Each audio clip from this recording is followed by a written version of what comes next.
17 that did so. That said he will not. If anybody on this stage is elected the nominee, except me, and it's not me, but it's any one of these people up here, I ain't voting for none of them. Well, he's not. He didn't say that. Let's be very accurate. What he's saying is, I can't pledge to support them. Anybody here on stage, I ain't supporting none y'all. I can't pledge to support them. Okay. He's not saying you won't. He's just saying right now I can't pledge that I'll support them. And here's the reason why he did it. He did it because, and none of us knew this. We're all just like spectators. Right. He knew that the GOP was going to try to undermine him and then expect him to back whoever they pick. Right. Who would be, at the time, Jeb Bush. They wanted to push Jeb Bush through, and they wanted everybody to support him. Tens of millions. Hundreds of millions, I think, wasn't it? Millions. Like 150 million or something like that. Millions of dollars. More money than all the GOP runners combined. They dumped it all on the Jebster. And one of the people that did not raise their hand, so they pledged to support whoever the eventual nominee was Rick Perry. He did not raise his hand, which means he did pledge. Now Trump got a lot of fire for that, big firestorm for raising his hand. And when he explained why he raised his hand, it made perfect sense to all of us people who have grown to really hate the establishment. And the fact that he is a non-insider is why we all loved it, because finally somebody is standing up saying what we are all thinking. So then weeks go by, and eventually, guess what? Trump says, we've had talks with GOP. I am pledging. He announced it verbally. It's on any audio you could look up. I am, at this point, pledging to support the GOP nominee, whoever it may be.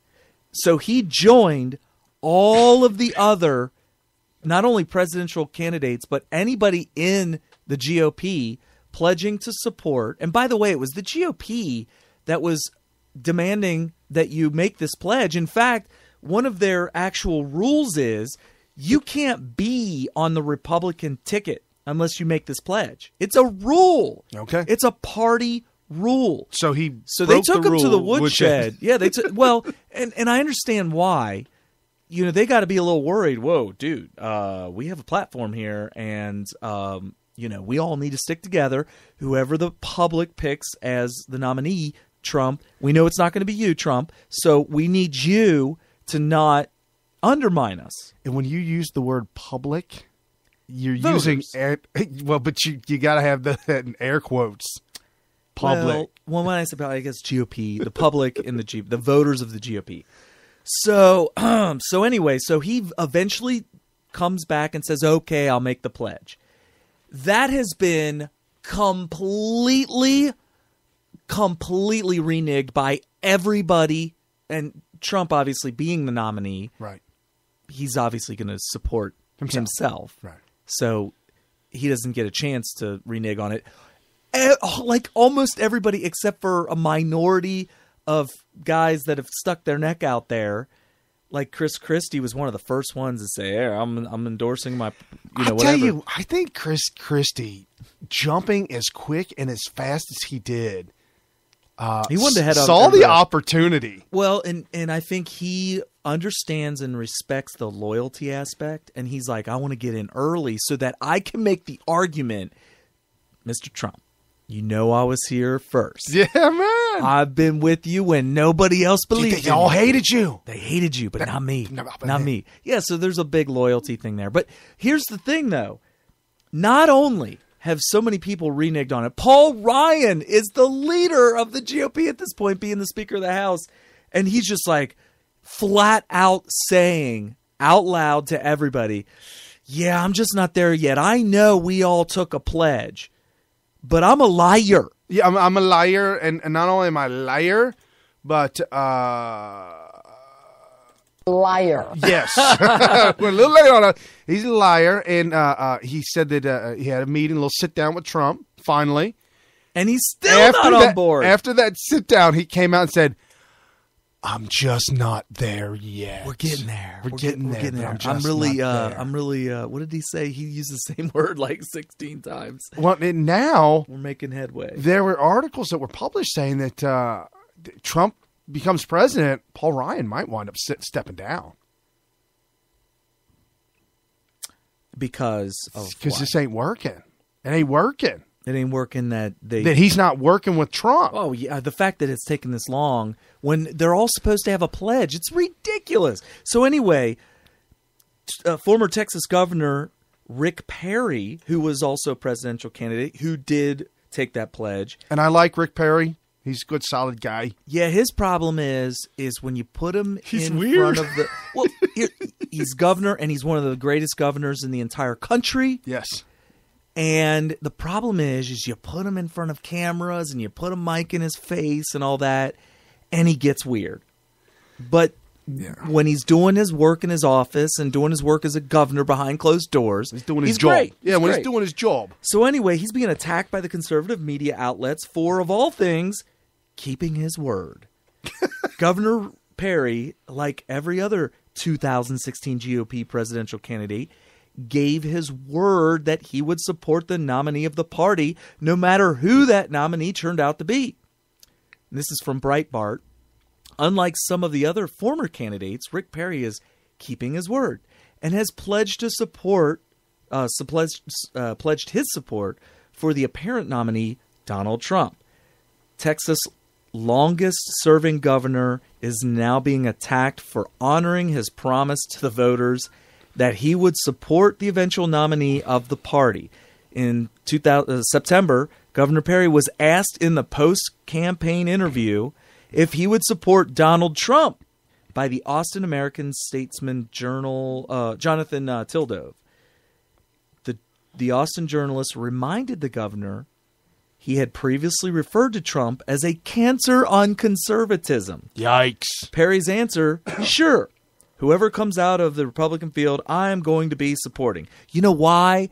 Because Rick Perry isn't a moron. Yeah, because Rick Perry is not, by supporting Trump, Rick Perry is not a liar. Okay, that's first and foremost, but he is also not supporting Clinton. Yeah, you are supporting Clinton. Or Sanders or communism or socialism. So he progressivism. Right. Yeah. So he is actually honoring conservatism by supporting Trump. Exactly.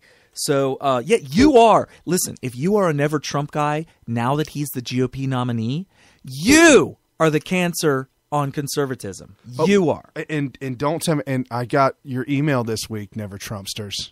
I got your email. Uh-oh. I didn't get one. What happened? Cruz is not out yet. Oh, come on! No, folks, I know it's a long shot. I know and I posted this on Facebook. You can read it.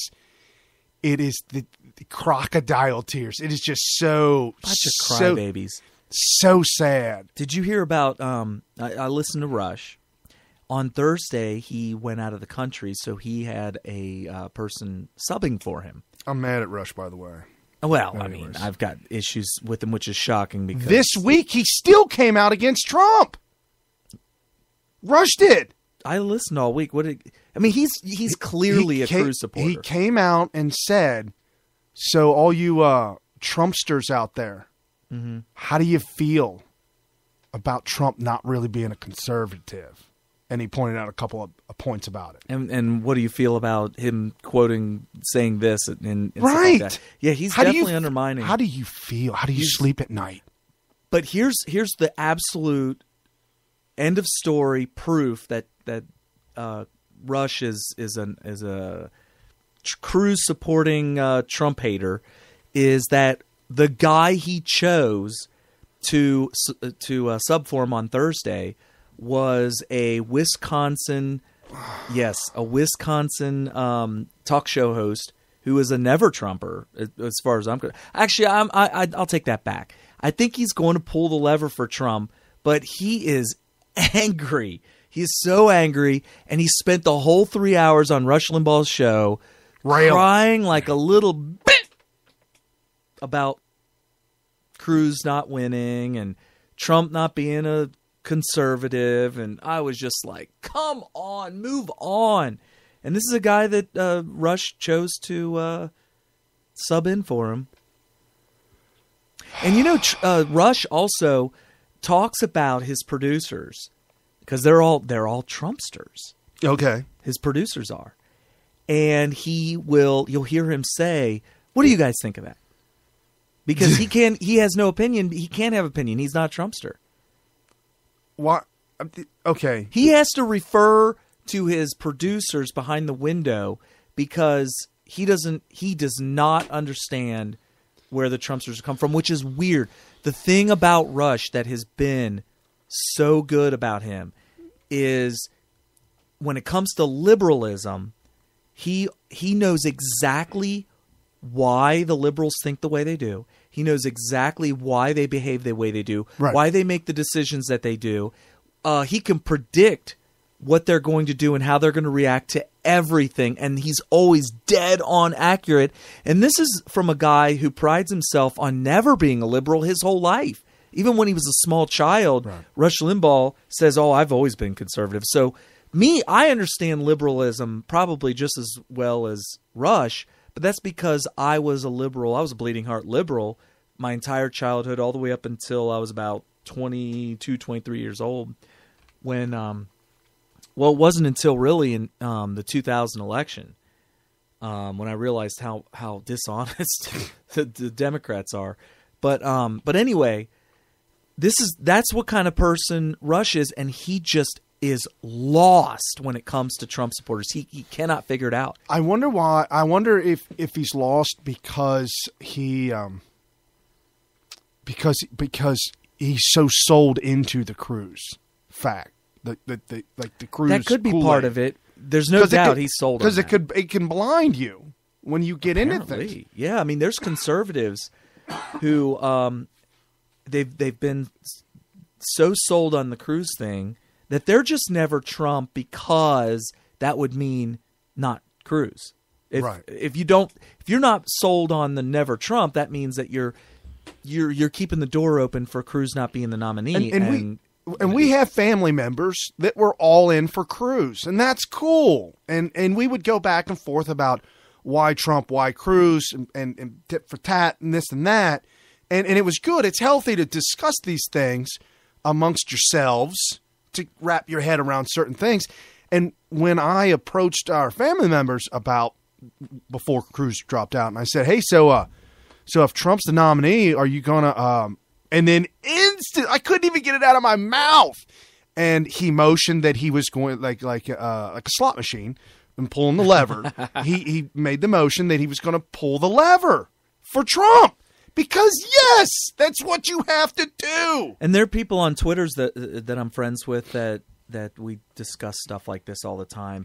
The Trump supporters, by and large, except for a few that are just not really, they're just trolls or whatever, they're like, guys, we would have not had a single issue if Cruz was the nominee. We would have been like, all right, let's go, Cruz. It would have been a harder sell. I'm telling you that right now. With new poll. Oh, you mean for to actually become to win against Hillary, yeah. Right? But that's neither here nor there. I know. Yeah, that was not the deciding factor for the Trumpsters. Correct. They were not like, well, I would vote for Cruz, but I don't think he beat Hillary, so I'm going to go with Trump. That's not what they were thinking at all. Right. Trump supporters just believe that Trump was the better guy, and everyone that I've talked to that's not kind of dumb, we're all like, oh, well, we'll take Cruz in a heartbeat. Right. It's just that we prefer Trump over Cruz, but we'll take Cruz. Right. And the matter of the fact, if it was, God forbid, Jeb Bush. Oh, boy. I would have held my nose. I would have defended him. I'd have put duct tape over my eyes and my ears and just, okay, where's the lever? And I would have had to do it and then we'd come back to the show and we'd rail against him. And we'd okay, let's get him to win because he's better than Hillary. Right. Once he wins, we now need to get back to work and focus on getting somebody in there that's good. Yeah, I mean, how far are we out now from Cruz dropping out? I mean, it's ridiculous. 2 or 3 weeks. The whole week we have Glenn Beck, Rush Limbaugh, Rush's substitute on Thursday. The only one that hasn't been completely just